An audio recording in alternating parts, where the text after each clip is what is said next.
mga kapatid, mga kabarangay, mga kababayan. Sabi nga ni Daddy Frankie, no? At nandito po tayo po at bigyan po natin na reaksyon po patungkol po kahapon yung pagdalaw po ni ng mga beneficiary ni Daddy Frankie kasama nga si Ate Pili, ano? At nakakatuwa po na nakakagulat yung kanyang mga beneficiary ay lahat po kalbo, pati na po si Kuya Rizky. Ano po? Dito po sa vlog na ni Daddy Frankie, ako talaga po ay ang saya-saya na kung tutuusin po lahat ng vlog ni Daddy Frankie, binibigyan niya po ng sustansya. Ano? Dahil nung pagpunta po nila kila Ate Nida, dahil 'di ba nabanggit po ni Ate Nida na namimiss niya po yung sila Ate Pili, yung mga beneficiary na Daddy Frankie. Kaya gusto niya pong pumunta sa shelter at dalawin sila. At alam naman po natin na ipinagbawal na nga po ng DSWD na may pumunta pa o magdala pa ng mga beneficiary na kagaya ni Ate Nida na gusto nga pumasyal, pero pinagbawal na po yon, ano? Para mapagbigyan yung kahilingan ni Ate Nida, kaya ang ginawa ni Daddy Frankie, dinala lahat doon sa bahay ni Ate Nida, si Ate Pili, at yung team, at yung kanyang beneficiary na si Bandam, si Kuya Junjun, Kuya JR, Oliver, dinala po doon at kasama nga po si Ate Pili. Ano po? Kaya sobra po akong natuwa dahil si Ate Nida na-appreciate niya po talaga. Nagulat siya na dumalaw. Pati nung pagkakita nga kay Yaya Pili ni Ate Nida at talaga naman pong yinakap niya. Ano? Kaya lagi nga tinatanong ni Daddy Frankie, sino ba talaga ang namimiss mo? Si Yaya Pili o si Oliver? Hindi, lahat po sila. Talagang lahat po namimiss ko sila. Ano? Kaya alam niyo po si Ate Nida, grabe po yung na-appreciate niya po. Nakita natin po naman talagang napaka-cool ni Ate Nida na hindi mo aakalain po na ganun po kabilis yung pagaling niya. At nakita ko po talaga yung kung sino si Ate Nida. Ate Nida, hindi mapagsamantala. Lalo na po kung kasama niya po si Daddy Frankie. Grabe po. Pag tumawa si Daddy Frankie at pati si Ate Nida po, ay talaga pong agik-ik din po ako ng tawa dahil nakikita ko po kay Daddy Frankie na napakasayahin niya. Ibang-iba talaga po siyang charity vlogger na talaga pong yung puso niya nararamdaman mo po kung paano siya tumulong. At tindig balahibo po ako kay Daddy Frankie nung nanguha po ng malunggay. Dahil umapak siya doon sa mataas at gusto niyang tumapak doon sa bubong. Talagang tandog balahibo ko dahil baka mamaya bumagsak yung bubong. Mabuti na lang po ay hindi niya po tinuloy dahil natakot din. At tuwang-tuwa po ako yung nangunguha po siya ng malunggay. Yung bunga ng mga lunggay. Sabi ko, wow! Pag ako'y umuwi, pupuntahan ko po talaga si Daddy Frankie at sasama ako bisitahin si Ate Nida. Kasi alam niyo po, ang katulad ni Ate Nida po, talagang yung bang mapapahanga ka at mamahalin mo po bilang isa pong tinutulungan. Hindi po si Ate Nida nakakainis tulungan. Kasi bawat sabihin ni Daddy Frankie parang hindi siya naniniwala. Parang kontra siya dahil alam niyang mahal at ayaw niya pong paggastusin si Daddy Frankie. Na tama na inan. Tama na lang daw yung kung saan lang dahil ayaw talaga. Yun yung na-appreciate ko po kay Ate Nida na hindi mapagsamantala. Kung tutuusin po yan, ay kayo ang bahala po. Pero Para sa akin tama na at nakakagulat po talaga yung mga sagot niya dahil hindi niya aakalain po talaga na mababago yung buhay niya at mapapagawa talaga yung bahay ano. Kahit yun po remodel lang, pero si Daddy Frankie po talaga ay isang tunay na charity vlogger na nakakahanga po. Na hindi po natin pwedeng tawagin na yun ay pira-pira lang. Na pagkakakitaan lang ni Daddy Frankie ang kanyang mga beneficiary. Dahil tingnan mo po, ang bahay ni Ate Nida, si Ma'am Jenelita Kilding lang po ang sponsor at si Kipulo po. Dalawa lang po ang nagbigay dyan. Yung the rest po, lahat po yan kay Daddy Frankie. Sabi nga ni Daddy Frankie, wala man daw tumulong talaga niya pong pagagawaan niya si Ate Nida ng bahay. Ganun po siya ka-generous po. Ano po? Kaya para sino man po na tatanggi sa biyaya pero hindi mapagsamantala po si Ate Nida. Kaya naisip ko nga po na ngayon po nga nakapagkwentuhan po kami ni Kipulo kung ano ang magandang maibibigay. Pero sabi ko naman, ako makikipag-usap ako kay Daddy Frankie kung ano pong maganda yung maibigay natin na pwedeng pagkakalibangan ni Ate Nida, ano? Kasi si Ate Nida talaga po, nakita ko kung gaano siya po na totoo.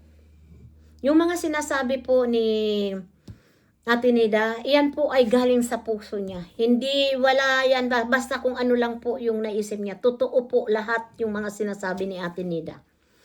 Kaya mga kapatid, sa totoo lang po, ang masasabi ko lang po, suportahan po natin si Daddy Frankie. Panuorin natin po yung lahat na upload niya at hindi tayo mag-skip ng ad. Malaking bagay po yan na itutulong po natin kay Daddy Frankie. Sa ngayon nga po, sabihin na natin po na ilan ang pinare-repair niyang bahay. Pagagawaan niya si Oliver ng bahay. Yung pera ni Oliver, sabihin mo natin na yun po ay 180,000 po yun. Hindi po yun ano ba yan tawag doon? Hindi buong buo talaga ang bahay. Katamtaman, ba malay mo yung ano. Pero para sa akin po, lahat na lang. Kasi kung kalahati lang ay simento at gagawin po yan, baka mahal din. Kaya kung lahat hollow block siguro na maliit lang isang kwarto, at may counting balkon, at kusinang maliit, banyo, siguro po ay ano, at pagtulong-tulungan na lang natin po. Ganun siguro po. Dahil kami po ni Kipulo ay magbibigay po kami ng simento, sa akin simento at sayero naman po siya. Ganun na lang po at sana nga naman po ay tuloy-tuloy lang po tayong sumuporta kay Daddy Frankie dahil nakikita talaga natin si Daddy Frankie talaga.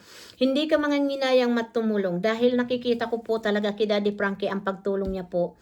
Yung mga bigay po ng sponsor po, pinararating yan. Dahil, halimbawa, nagbigay tayo para sa ganito, ibibigay yan po, kahit centavos po, ibinibigay po yan ni Daddy Frankie. At kung mayroon man siya pong kagaya dito sa mga pabahay, iyon po ay nanggagaling din po sa bulsa ni Daddy Frankie. Hindi po lahat sa sponsor inaasa, no? At talagang naglalabas ng pera si Daddy Frankie na kagaya sa mga bigas na ibinadala nila po. Kagaya kahapon po, nagdala na naman ng isang sakong bigas si Daddy Frankie at yung team niya po. At talagang nakakahanga po. Kaya sino ba naman tayo na magreklamo pa na ibabas pa natin si Daddy Frankie na pera-pera lang daw si Daddy Frankie. Pinagkakakitaan lang daw po yung beneficiary. Kami po ay nakakaalam. Kung kayo po ay hindi napapanood po ang ginagawa ni Daddy Frankie, please po, panuorin nyo bago kayo mag-comment. May nagsabi nga po na ikaw din nga, Malo de los Santos, isa ka rin na konsentador. Pabida-bida na ikaw rin, kinonsinti nyo rin si Anseng. Hindi po ganun. Kaya ako po minsan nakakapagsalita din po dahil ang akala ko nga po talaga Kung maibibigay natin yung hiling niyang pangkabuhayan, titigil na.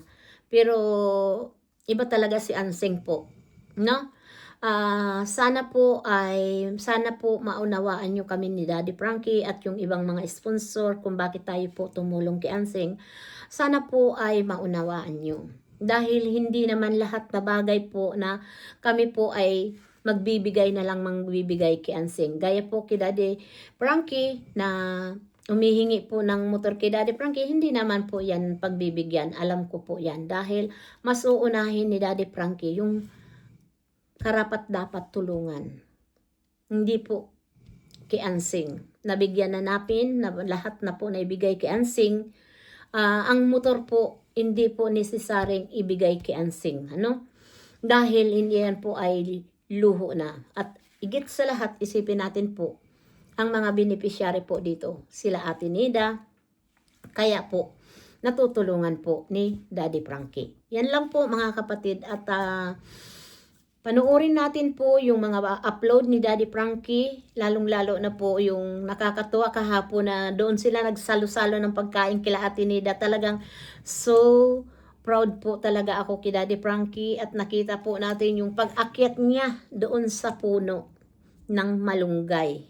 Kahit po may tinatapakan siya po na tungtungan yata yun nung ginagawa yung bahay ni Ate Nida at gusto niya pa nga pong umapak doon sa bubong. Kaya lang nakakatakot yung yero, baka hindi na po yun matibay, baka mahulog pa si Daddy Frankie. Ano? At isa pa po yun na magiging malaking problema pag nasaktan po si Daddy Frankie at nahulog. Dahil lang doon sa malunggay. At talagang nakakatuwa din. Pag uwi ko po, ako'y pupunta doon at mangunguha lang din po ako ng bunga ng malunggay at dahon ng malunggay. At iuuwi ko dito sa Italia. Patutuyuin ko po.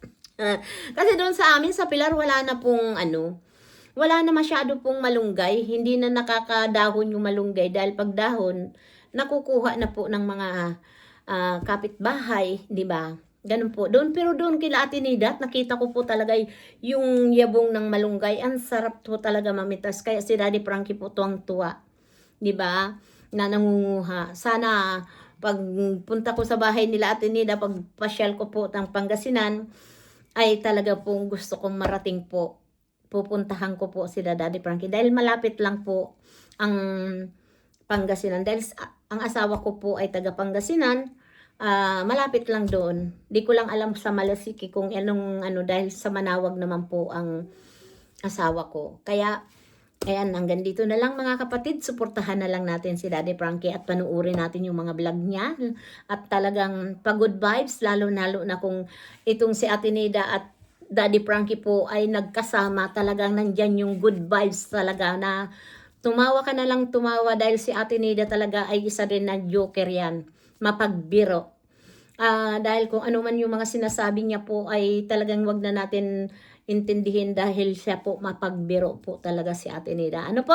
Hanggang dito na lang. Shoutout po sa inyong lahat at suportahan natin po ang team Daddy Frankie at si Daddy Frankie po panuorin natin at si Aling Rochelle at sa team namin po na team ng Reactor. Ayan, suportahan nyo po. Yes, isa po dyan si Ballpentman. Inday Okray, Malo de los Santos at Bopil at yung mag-asawa pong Wow Life. Ayan, nandyan po sila. Pero hindi ko po at saka si Pugi na nakakalimutan ko po yung bayaw ni Ballpentman. Sino ba yun? Pasensya na bro. Nakakalimutan kita. Ayan, maraming salamat po. Thank you so much po sa mga viewers na nagmamahal po kay Daddy Frankie at lalong-lalo na po kay Malo de los Santos. Thank you so much po sa mga bago pong nag-subscribe kay Malo de los Santos. Marami pong salamat sa inyong lahat. God bless you. At sana po ay pagpalain kayo ng may kapal at wag po sana tayong magkasakit dahil alam nyo naman po, panahon na naman po, tag-ulan dyan sa Pilipinas at sana ay lagi po kayong nasa mabuting kalagayan. Bye-bye. We love you so much po mga kapatid. Bye-bye po.